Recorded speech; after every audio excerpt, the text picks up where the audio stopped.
Viewers, यह Sanskriti IAS YouTube channel का PT think and solve programme है।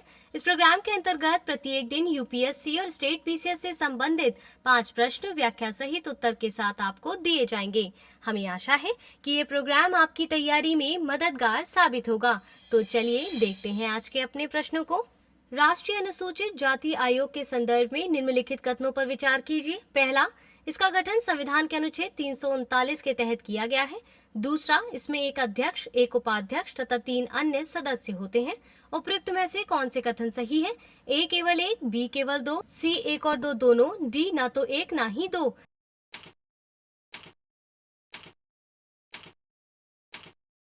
सही उत्तर है ऑप्शन बी।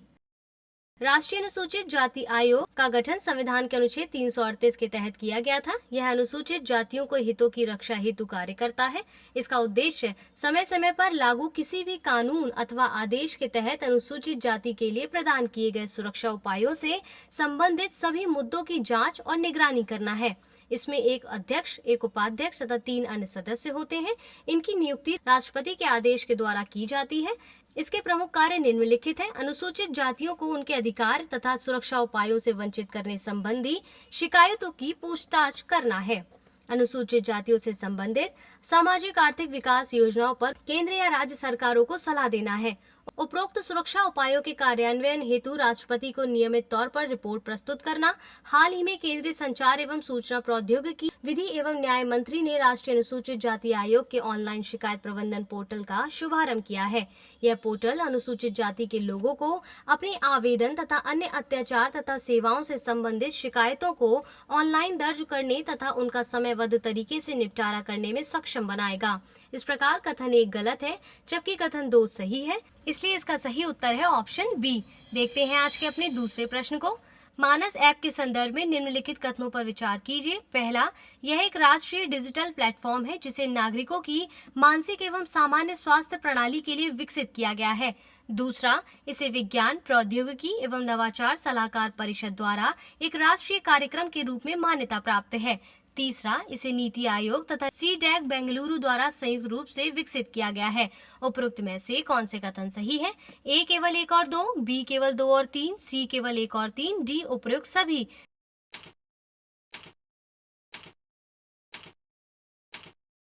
सही उत्तर है ऑप्शन A। हाल ही में भारत सरकार के प्रधान वैज्ञानिक सलाहकार प्रोफेसर के विजय राघवन ने सभी आयु समूहों की देखभाल के लिए मानस ऐप को वर्चुअल माध्यम से लॉन्च किया है।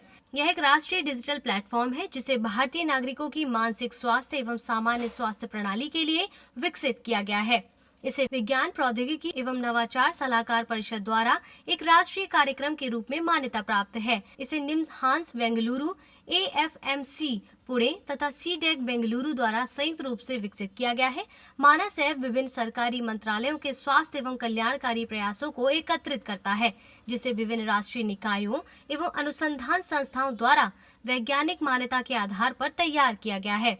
साथ ही इस ऐप को सार्वजनिक स्वास्थ्य योजनाओं जैसे राष्ट्रीय स्वास्थ्य मिशन, पोषण अभियान, ई-संजीवनी एवं अन्य के साथ एकीकृत किया जाएगा। इस प्रकार कथन 1 और 2 सही है, जबकि कथन 3 गलत है, इसलिए इसका सही उत्तर है ऑप्शन A।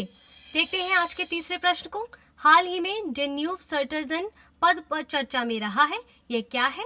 A, यह जलीय पादप, B, मछली की प्रजाति, C, डेन्यूब नदी के आसपास के क्षेत्र में फैला एक रोग, D, उपयुक्त में से कोई नहीं।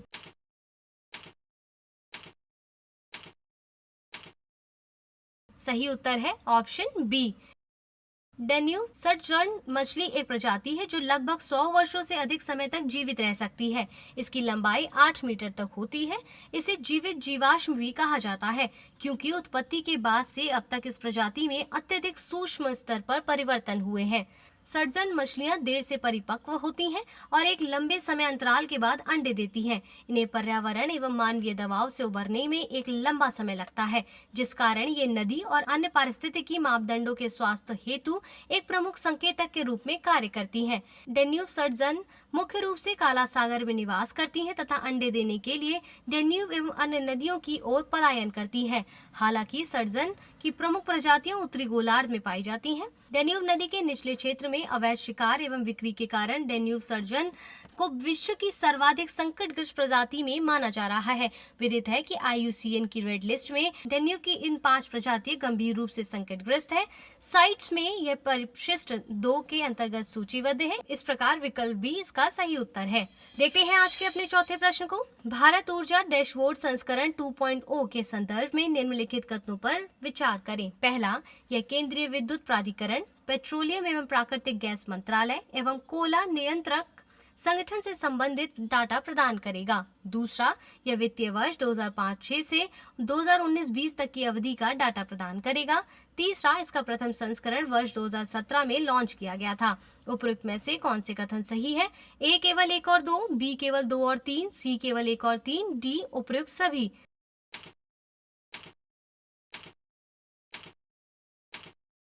सही उत्तर है ऑप्शन डी। हाल ही में नीति आयोग ने भारत ऊर्जा डैशबोर्ड संस्करण 2.0 लॉन्च किया है। यह देश में ऊर्जा के उपयोग, मूल्य निर्धारण, उत्पादन, वितरण से संबंधित आंकड़ों के लिए एकल खिड़की के रूप में कार्य करेगा। यह केंद्रीय विद्युत प्राधिकरण, पेट्रोलियम एवं प्राकृतिक गैस मंत्रालय तथा कोयला नियंत्रक संगठन से डाटा प्रदान करेगा। भारत ऊर्जा डैशबोर्ड का नया संस्करण वित्तीय वर्ष 2005-6 से 2019-20 तक की अवधि का डाटा प्रदान करेगा। नया भारत ऊर्जा डैशबोर्ड उपवार्षिक आवृत्तियों में डेटा प्रदान करता है। इसमें सरकारी एजेंसियों के पोर्टलों का मासिक डेटा शामिल है।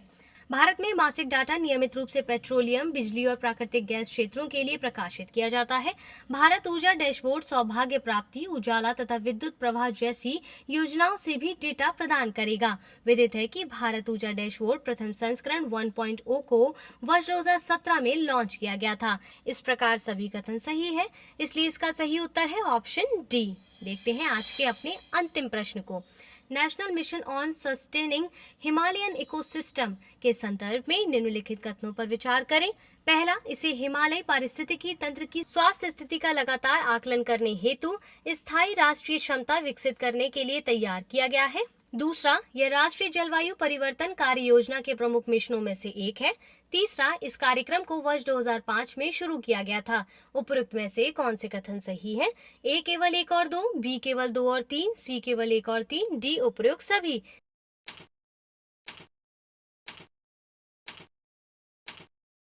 सही उत्तर है ऑप्शन ए।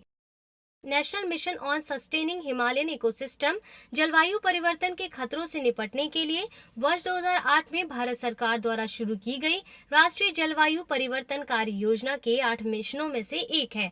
इस कार्यक्रम को वर्ष 2010 में शुरू किया गया था, किंतु सरकार द्वारा इसे वर्ष 2014 में अनुमोदित किया गया है। इसे हिमालय पारिस्थितिकी तंत्र की स्वास्थ्य स्थिति का लगातार आकलन करने के लिए समयबद्ध तरीके से स्थायी राष्ट्रीय क्षमता विकसित करने हेतु तैयार किया गया है।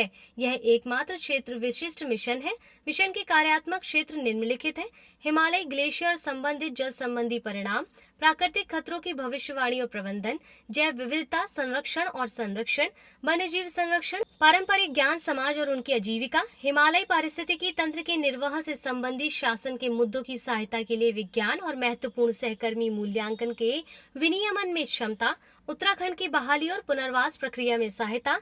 इसके प्रमुख उद्देश्य है पारिस्थितिकी तंत्र के संरक्षण और सामाजिक सांस्कृतिक आयामों के आधार पर अनुसंधान के लिए ज्ञान संस्थान का एक नेटवर्क विकसित करना, हिमालय पारिस्थितिकी तंत्र पर जलवायु परिवर्तन के संभावित प्रभावों पर भविष्य के रुझानों की भविष्यवाणी करना, वैश्विक पर्यावरणीय परिवर्तन के सामाजिक, आर्थिक और पारिस्थितिकी परिणामों का आकलन करने और पर्वतीय क्षेत्रों की अर्थव्यवस्था में वृद्धि के लिए उपयुक्त रणनीति तैयार करना है। क्षेत्र में पर्वतीय पारिस्थितिकी तंत्र के लिए स्थानीय पर्यटन विकास, जल एवं अन्य प्राकृतिक संसाधन प्रबंधन की दिशा में क्षेत्रीय विकास योजनाओं के लिए नीतिगत विकल्पों का मूल्यांकन करना है।